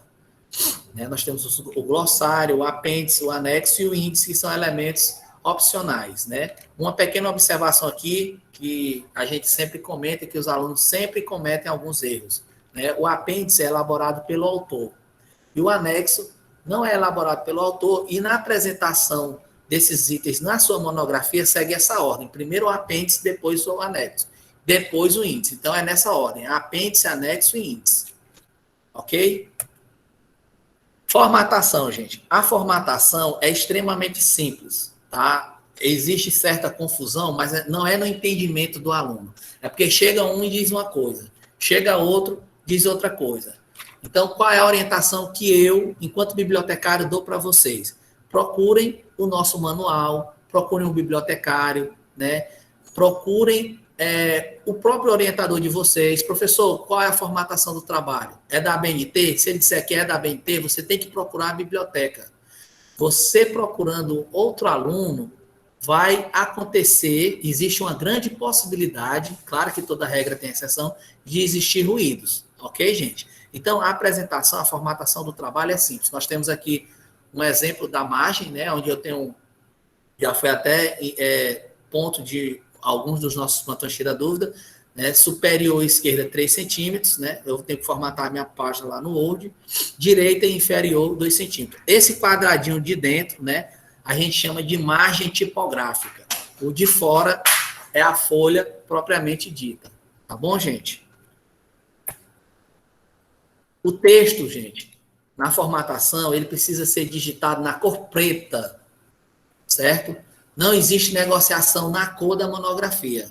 É preta, com exceção das ilustrações, tá bom? A fonte recomendada é Arial ou Times, ou uma ou a outra. Você não pode misturar as duas, tá ok? O tamanho da fonte deve ser 12, excetuando-se citações, certo? Com mais de 3 linhas, porque as citações com mais de 3 linhas, vocês vão ver isso no nosso próximo plantão, elas precisam ter um recuo de 4 centímetros, né? Um espaçamento simples e a letra de tamanho 10. Então, as exceções para o tamanho da fonte C12 são citações com mais de 3 linhas, nota de rodapé, paginação, dados da ficha catalográfica, certo? Vocês já vão receber essa ficha catalográfica no tamanho 10, tá bom? Então, não precisa se preocupar com isso. Legendas e fonte das ilustrações e das tabelas, que devem ser no tamanho menor e uniforme. Gente, a ABNT, né, ela diz que deve ser no tamanho menor. Aqui na Unilab, a gente adotou o tamanho 10, porque é consenso geral na academia que o tamanho é 10. 9 fica pequeno demais e 11 fica grande demais. Então, para dar aquela diferenciação tipográfica, o tamanho é 10, tá ok? Uma observação muito importante, gente. Utilizar tipos itálicos para expressões estrangeiras. Toda vez que você for fazer uma citação em latim, usar uma expressão em latim, ipsiliter, sine qua non, né, para espaços, essas expressões latinas que a gente vê nos trabalhos acadêmicos tem que ser em itálicos, tá bom? Também nas outras línguas. Estou trazendo o latim porque é mais recorrente, tá bom? Mas qualquer expressão, né, no crioulo, né, espanhol, inglês, enfim, qualquer expressão estrangeira é em itálico, tá bom? Tamanho 12, itálico. Oi. Só um instante, tem uma pergunta da Elisângela. Certo. Ela diz: como faço para ter acesso a esse projeto pedagógico do meu curso? Gente, os projetos pedagógicos dos cursos estão todos disponíveis nas páginas dos cursos, tá? Você tem lá o portal da Unilab, você vai entrar lá numa aba de graduações, vai ter uma lista de cursos, você clicou no curso, vai abrir a página do curso. Alguns cursos são páginas, outros já têm o seu site bem estruturados. Lá você encontra o projeto pedagógico do curso. Hoje mesmo pela manhã, eu dei uma conferida nas atualizações e encontrei muito facilmente esses projetos pedagógicos. Então, é na página do curso no portal da Unilab. Tá bom? Para efeitos de... Mais alguma pergunta, Geis? Por enquanto, não. Bem, seguimos aqui com a nossa formatação textual. Para efeitos de alinhamento, deve ser utilizado o modo justificado. Gente, vocês iniciou o trabalho de vocês já colocam ele lá no modo justificado. Já fazem lá aquele alinhamento no Word, né? 3 centímetros e 2 centímetros, né? O tamanho da letra 12, a caixa 12, né? Aí você escolhe se é Arial ou se é Times. E aí aqui você já vê a questão do espaçamento. Os espaçamentos entre linhas é de 1,5 para o texto. E simples para as citações diretas longas. Gente, quando vocês vão formatar o trabalho de vocês, o Bruno, que é um dos nossos bibliotecários da nossa equipe, comentou isso com vocês. Quando a gente vai lá abrir o Word lá, que vai lá nas opções lá para colocar esse espaçamento entre linhas, tem lá um PT, né, que eu também não sei o que é, Bruno. Se o Bruno estiver aqui no chat, eu também não lembro o que é, mas esse PT tem que ser 0. Se você aumentar lá, botar 1, 2, 4, 6 ou 8, vai dar uma diferença nesses espaços, e esses espaços entre linhas não vai ser de 1,5 centímetro. Então, você vai lá, abriu lá o lugar lá de formatar o seu trabalho no Word, vai colocar espaçamentos entre linha 1,5, PT superior 0, PT inferior 0, tá bom? PT não é aqui nem Partido dos Trabalhadores, nem perca de tempo, tá, gente? Lá eu não sei literalmente, é uma expressão em inglês que eu não sei literalmente o que é, tá bom? A numeração, paginação, deve figurar a partir da primeira folha da parte textual. O que acontece, gente? Em algarismo arábico, no canto superior direito da folha, da borda superior. Gente, ó, o número vai aparecer onde tem esse símbolozinho aqui da Universidade Federal do Recôncavo Baiano, tá? No seu trabalho acadêmico vai ser no canto superior, né? Na borda do lado direito da folha. Espaçamento 2 centímetros. Então, como é que vai ficar? Você vai ter a margem, né? Você vai ter aqui a margenzinha. Então, ele vai ficar lá, ó. Você vai subir nessa linha, vai ficar lá separadozinho, né? 1 centímetro da folha superior e 2 centímetros da margem da mancha tipográfica do trabalho. Tá bom? O que acontece, gente, sobre a paginação? O trabalho acadêmico da gente, todas as folhas, com exceção da capa e da ficha catalográfica, são contadas. Mas o número só aparece a partir da introdução, tá bom? Então, se eu tenho aqui 10 folhas de elementos pré-textuais, dessas 10 folhas, uma folha é a capa, então eu tenho 9 folhas contáveis, né? Aí, lá na minha introdução, vai ser a página 10, né? Capítulo 1, introdução, página 10. Capítulo 1, o desenvolvimento da ciência, a vanguarda da ciência, né? A antropologia cultural, não importa o nome que tem lá, designativo para a seção. Mas ali a página, nesse exemplo que eu estou trazendo para vocês, vai ser a página 10. Por quê? Porque eu tenho 10 folhas de elementos pré-textuais, né? Esqueci da ficha, gente. Vamos colocar 11 folhas de elementos pré-textuais. Uma dessas folhas é a capa e a ficha catalográfica. Então, eu vou ter 9 páginas contadas. Lá na minha introdução, página 10. Certo? Alguma dúvida sobre essa questão da paginação? Acredito que não. Mas se tiver, podem perguntar, tá? Tem uma pergunta do Silva Martins. Certo. Será que os vocábulos estrangeiros não podem estar também, entre aspas, substituindo o itálico? Não. Tem que ser itálico, tá? Não pode ser entre aspas. As aspas, elas são usadas em citações diretas com até 3 linhas, tá? A regra é essa, tá bom? Aí, outra pergunta. Deixa eu só fazer uma observação. Por que que não pode, né? Sempre tem o problema do porquê. Porque, gente, a gente vai usando lá aspas e aí a gente vai começando a achar ou a entender naquele momento que tudo é importante, né? E aí a gente vai inserindo muitas expressões estrangeiras, e aí tudo entre aspas. Aspas traz evidência para aquele, vamos dizer assim, para aquele parágrafo, né? traz evidência para aquela frase, né? Traz evidência para aquela oração, né? Traz evidência para aquela palavra. Então, se eu passar a usar aspa, eu vou estar poluindo tipograficamente a minha monografia. Então, a orientação é o itálico, tá? A regra é o itálico. Pode perguntar, Geice. Pronto. Pergunta do Paulino. Gleidson, se pegar uma citação com mais de 3 linhas e nela tem palavras negritadas, devemos desnegritar em nosso trabalho? Não. Vamos deixar essas perguntas de citação para o plantão tirador de citação. Mas respondendo, Paulino, a sua citação você está retirando ali de um trabalho, de outra fonte, você tem que colocar ela tal qual está lá no livro ou no artigo, de onde quer que você tirou. Tem que ser igual. Se tiver até erro de português, você tem que deixar, tá? Se você for fazer alguma observação, no final da citação você vai ter que colocar lá a expressão grifo nosso, né? Se você fizer alguma mudança tipográfica, né? Por exemplo, se você negritar, quiser trazer evidência, mas desnegritar não pode, tá bom?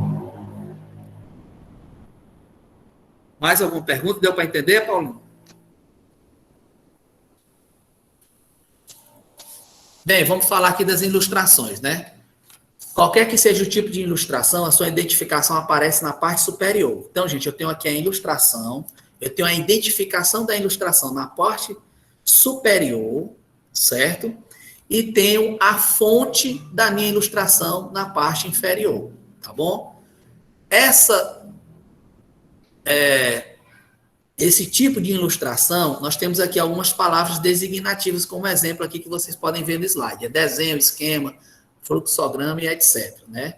Como é que ele aparece lá? Eu tenho uma palavra, né, designativa, no caso aqui vamos usar imagem, tá? Nessa ordem, imagem, né? O algarismo arábico, o número da imagem, vamos supor que é a terceira imagem lá. Imagem, né? 3, travessão e o título da imagem, que é esse pontozinho em azul aqui, seguida de seu número de ordem de ocorrência no texto, em algarismos arábicos, travessão e do respectivo título. Então, gente, não tem ponto. Não tem ponto, tá? É a palavra designativa, imagem, certo?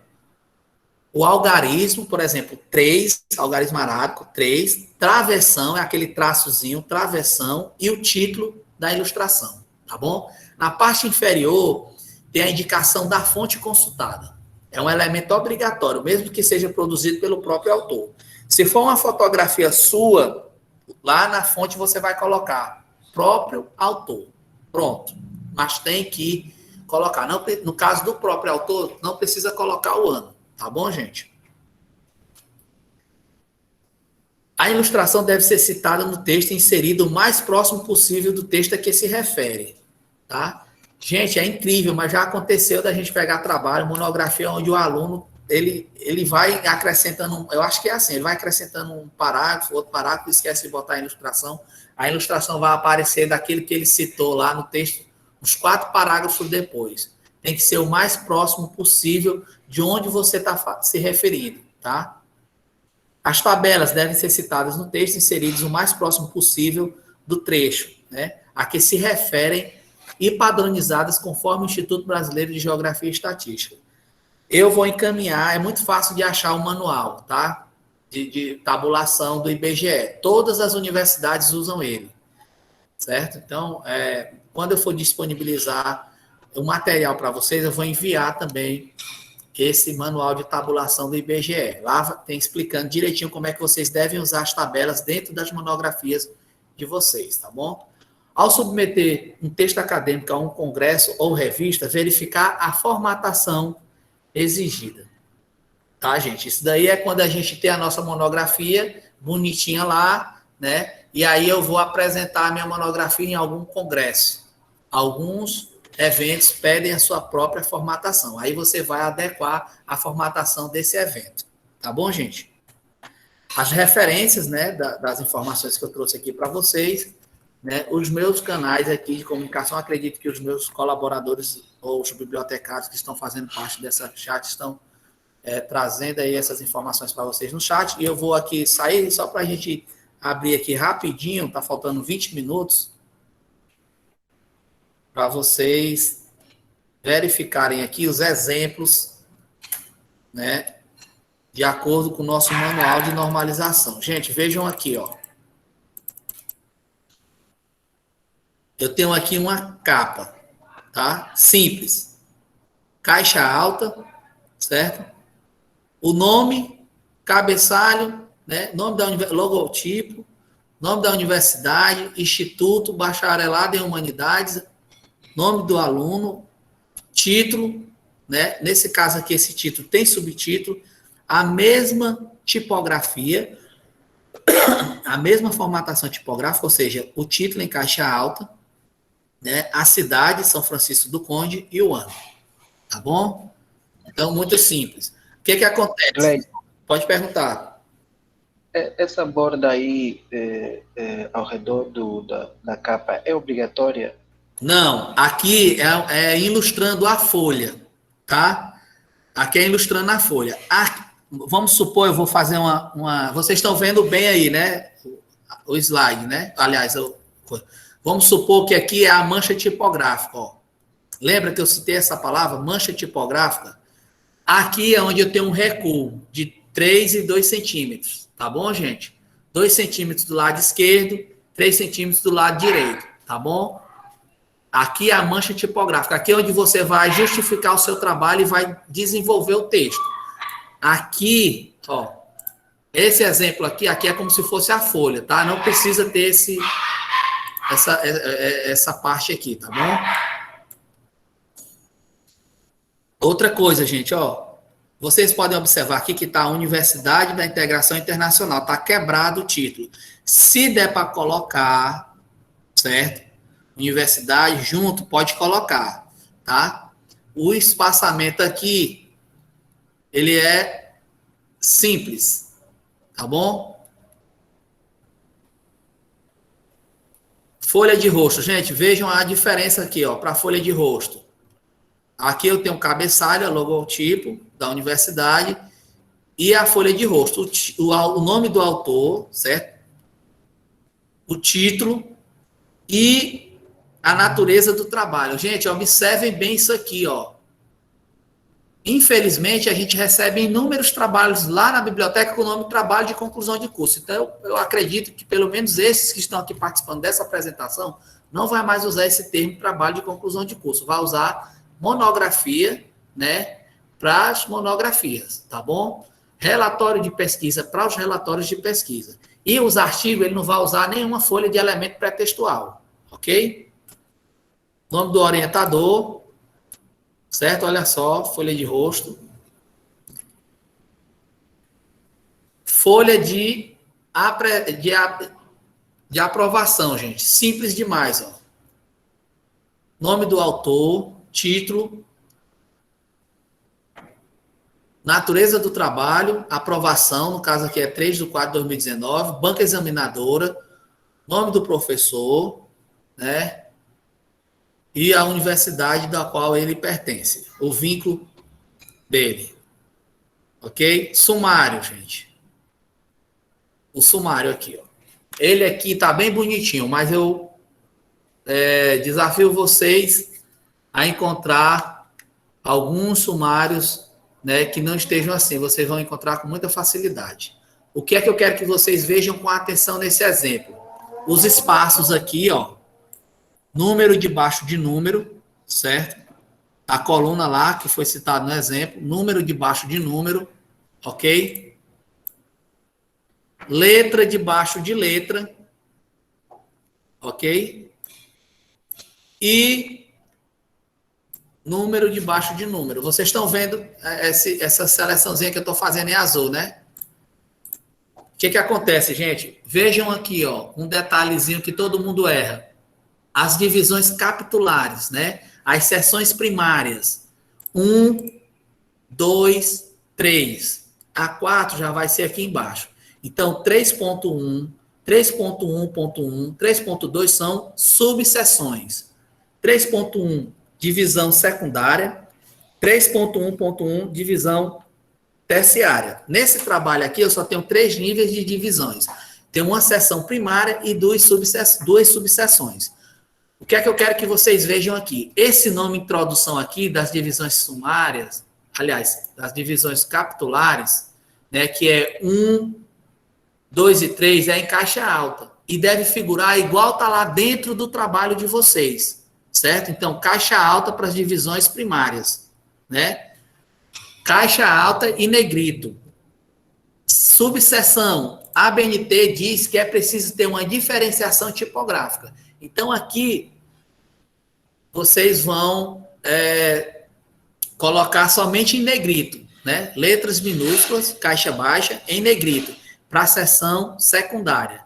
E aí, a divisão, vamos dizer assim, a diferenciação tipográfica da divisão terciária, nesse caso aqui, é o texto em letras minúsculas, sem ser em negrito, e também sem ser em, vamos dizer assim, sem ser em caixa alta. Então, veja que há uma diferenciação, tá? Gente, só um minutinho aí que eu vou acender a luz aqui.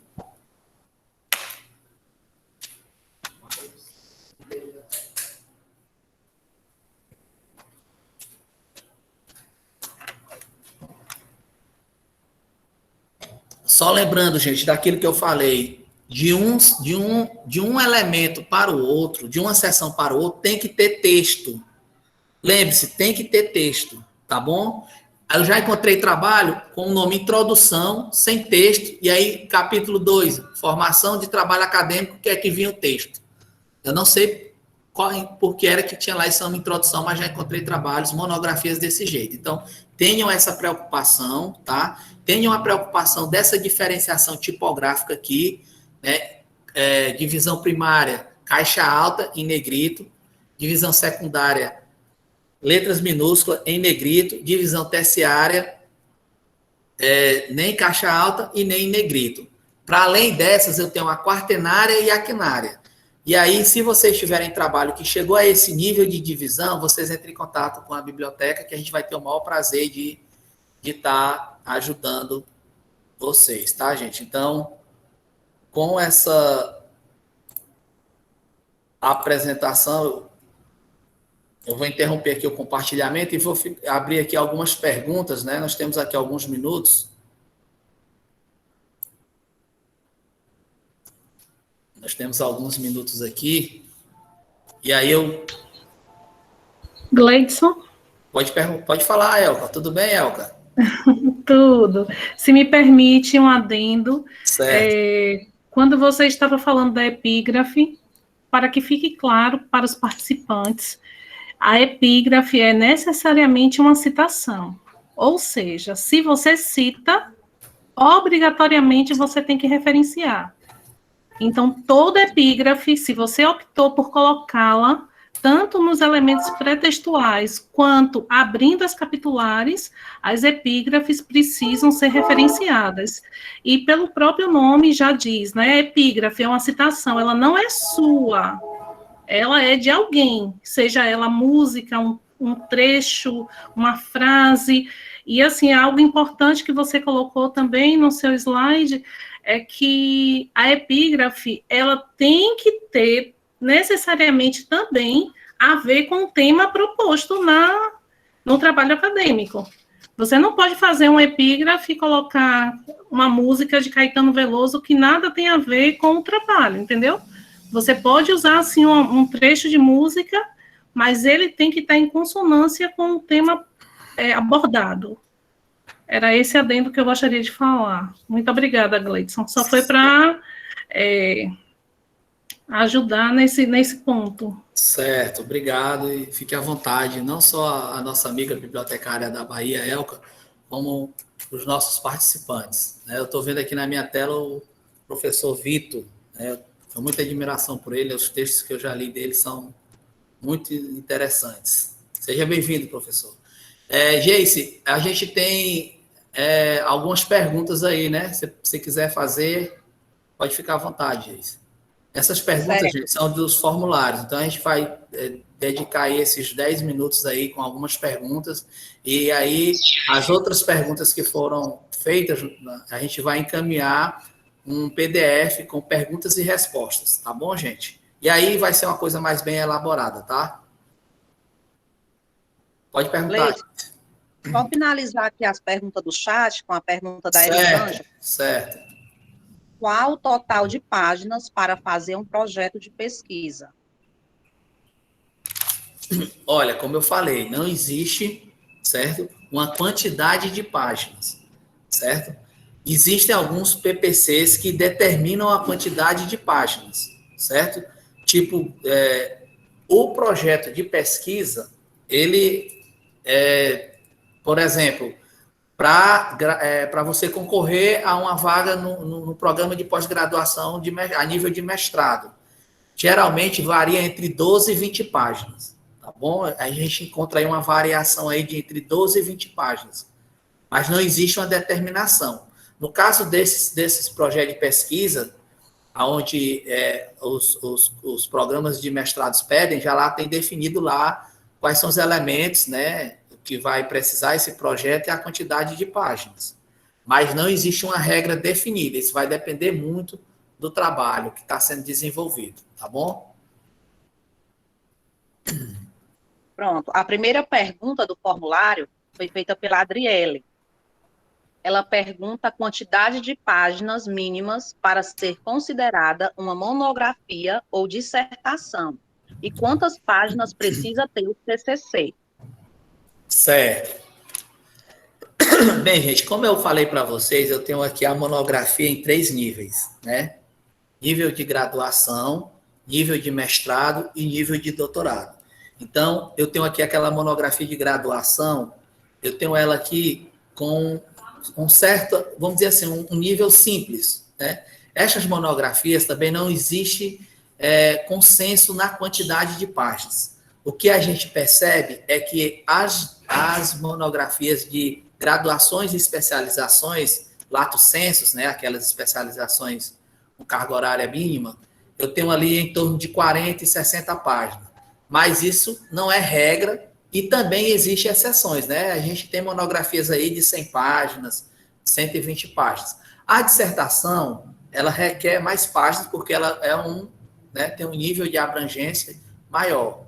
Tem um aprofundamento no conteúdo, no tema, nos referenciais teóricos, como vocês viram lá nos conceitos, maior. Então, a dissertação é óbvio que vai ser maior, né, do que a monografia. Só que isso não é uma única característica de qualidade. Eu tenho dissertações de 100 páginas excelentes, que ganham prêmios aí, né, no Brasil e no mundo, certo? Mas, via de regra, né, nós temos as dissertações com mais páginas do que as monografias. E as teses, essas a gente encontra teses com bastante páginas, né? Eu já encontrei uma tese de doutorado lá na Universidade Federal do Rio Grande do Norte, em 2016, que tinha mais de 500 páginas. Era uma resma de papel. Então, aí não existe uma regra, tá? Mas existe um consenso de que a dissertação possui menos páginas do que a tese e a monografia menos páginas do que a dissertação. Mas, mais uma vez, não existe uma regra, tá? Não existe um número exato. Esses programas de mestrado, né, programas de pós-graduações, né, a nível de mestrado e de doutorado, eles determinam a quantidade de páginas dessas monografias e dessas dissertações, tá bom? Assim como alguns cursos da Unilab, como é o exemplo que eu trouxe do projeto pedagógico do curso de farmácia, que determina a quantidade de páginas para o artigo, que fica entre 15 e 20 páginas. Outra pergunta do Amarildo. Quando deve ser iniciado o processo de escrita do TCC? Quando deve ser iniciado? Gente, ó, eu vou dar uma dica aqui para vocês, tá? Foi uma dica que eu recebi de um professor. Quando vocês estão lá, vou iniciar a disciplina aqui para produzir o meu TCC. Comprem um caderno, uma caneta, ou então um lápis ou uma lapiseira e uma borracha. E aí vocês comecem a escrever. Tudo que vocês acharem que vai servir para o trabalho de vocês, comecem a escrever. E aí vocês precisam seguir as regras de metodologia científica. E existem as disciplinas para isso, né? E que regras são essas? Em síntese, em resumo, por exemplo, fichamento. Né? Você também não pode sair escrevendo de qualquer jeito. A ideia que se tem, teoricamente, é de que você passou nesse percurso acadêmico por um processo de maturação, onde você vai chegar lá no final do seu curso com a capacidade de produzir esses textos, né? Então, o que acontece? O momento ideal é lá naquele momento que você chegou a hora de escrever, né? Tem lá o orientador já está ali cobrando. Tudo que você estiver fazendo tem que ser para escrever o seu trabalho. Você tem que estar lá com o caderninho, acordou de madrugada, 3 horas da manhã, lembrou de alguma coisa, lembrou de uma citação, vai lá no livro, vai lá no computador, vai lá no celular, e aí começa a escrever aqueles rascunhos, tá? Tem que escrever, gente. É que nem matemática, você só aprende resolvendo cálculos, tá bom? Então, o momento exato é quando você chegou lá na disciplina TCC2 e vai começar a escrever. Pergunta da Arielle. Como faço para dissertar um bom TCC? O primeiro passo, né, eu acho que vocês já perceberam, conhecer as regras do jogo. Para me escrever um bom trabalho, primeiro eu preciso ter uma bagagem, né? Eu preciso ter uma bagagem. Essa bagagem, eu venho construindo ela lá desde o ensino, né? Do ensino básico, né? Ensino fundamental, ensino médio e tal. Eu tenho que cultivar o hábito de escrever, tá bom? Então, eu preciso ter uma bagagem para me poder escrever. Tendo isso como uma premissa, o ideal é você conhecer as regras do jogo. É você saber as metodologias, tá, que você pode usar no seu trabalho. É você conhecer o projeto pedagógico do seu curso, onde você vai ter lá uma gama de informações, certo? É você conhecer o seu orientador, proporcionar um diálogo com ele, tá bom? Mais uma vez, o orientador é uma figura extremamente importante nessa construção. Então, para você fazer um bom trabalho, você precisa, em síntese, conhecer as regras do jogo. Tá bom, gente? Pergunta da Cláudia. Qual a pontuação para ser aprovada no TCC? Gente, no trabalho, desculpa, na defesa lá na banca, a gente tem já nos PPC dos cursos, determinando lá que a gente tem lá notas acima de 7 é aprovado, né? Abaixo de 7 é reprovado. Isso precisa estar especificado no projeto pedagógico do curso, ok? E aí, quando o aluno ele é aprovado, ele tem 2 situações. Via de regra, tá, gente? Claro que pode existir exceções, mas via de regra é aprovado com ressalvas e aprovado. Quando é aprovado com ressalva, a banca sugere alguma mudança, né, sugere alguma inclusão de alguma informação, a adição de algum referencial teórico, sei lá, você esqueceu de citar um cientista importante naquela área, né? Enfim, 7 seria a nota, né? Mas aí vai depender, mais uma vez, do TCC. E aí nós temos, só para finalizar, essas 3 situações: aprovado com ressalvas e reprovado, que é aquele aluno que obtém nota de menos de 7. Alguns TCCs têm essa informação, alguns PCCs na Unilab têm essa informação, outros eu não consegui detectar, tá bom? Por exemplo, eu não achei essa informação no PPC do curso de História, por exemplo.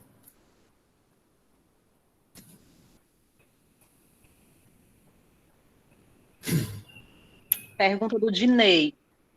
Qual a diferença de monografia e dissertação?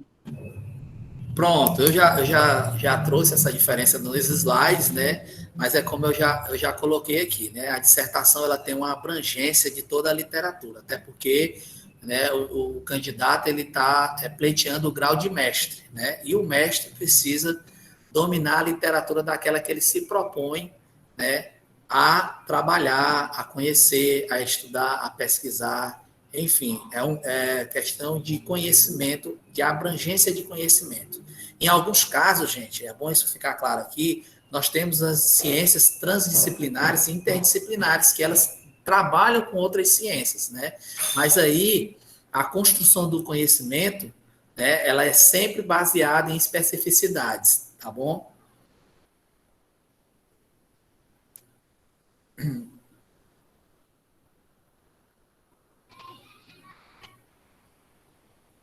Leito. Pode falar. Já são 6 horas, você vai dar Só, continuidade ainda mais? faça a última pergunta aí, tá? Pronto, a do Domingos. Qual é o primeiro passo para produzir um TCC? O primeiro passo para você construir um TCC é você delimitar o tema, certo? Primeiro passo é você saber qual é o tema que você vai trabalhar. Tá? Esse tema, gente, precisa ter uma afinidade com você, com sua área que você domina. Você está lá, passou 4 anos estudando, 4, 5 anos estudando, com certeza, dentro daquele universo de conhecimentos que você teve contato, você teve familiaridade com temas específicos, né? Por exemplo, o curso de arquitetura, né? No curso de arquitetura, o aluno ficou impressionado com pontes. A minha monografia vai ser sobre ponte. Essas estruturas que eu acho lindas, maravilhosas, ou então prédios antigos, ou então prédios da Idade Média. Então, o primeiro passo é você se identificar com o tema.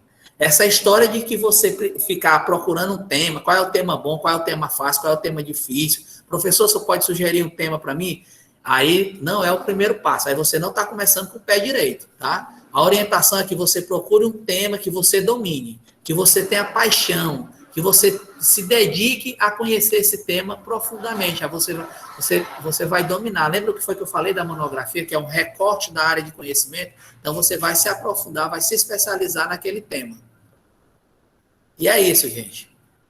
Eu quero agradecer a participação de todos, tá? Quero agradecer a participação dos colegas, né, da equipe do Sistema de Bibliotecas da Unilab, no nome da Geice, que fez as perguntas, né, no nome da Isabel, que está monitorando aí as presenças no nosso chat, o Carlos, que fez a gravação, né, através do Sistema de Bibliotecas da Unilab, e dizer que eu espero encontrar vocês no nosso próximo Plantão Tira Dúvida, na próxima terça-feira, a partir das 16 horas, tá? Aguardo vocês, quinta-feira, lá no YouTube do Sistema de Bibliotecas, vai ter a reprise dessa apresentação aí, e as perguntas que foram só enviadas através dos formulários e não respondidas aqui, a gente vai enviar um PDF com perguntas e respostas, as principais perguntas com as respostas, tá? Os certificados vocês vão receber, não se preocupe, vocês vão receber por e-mail, ok? Obrigado e um bom descanso para todos. Até mais.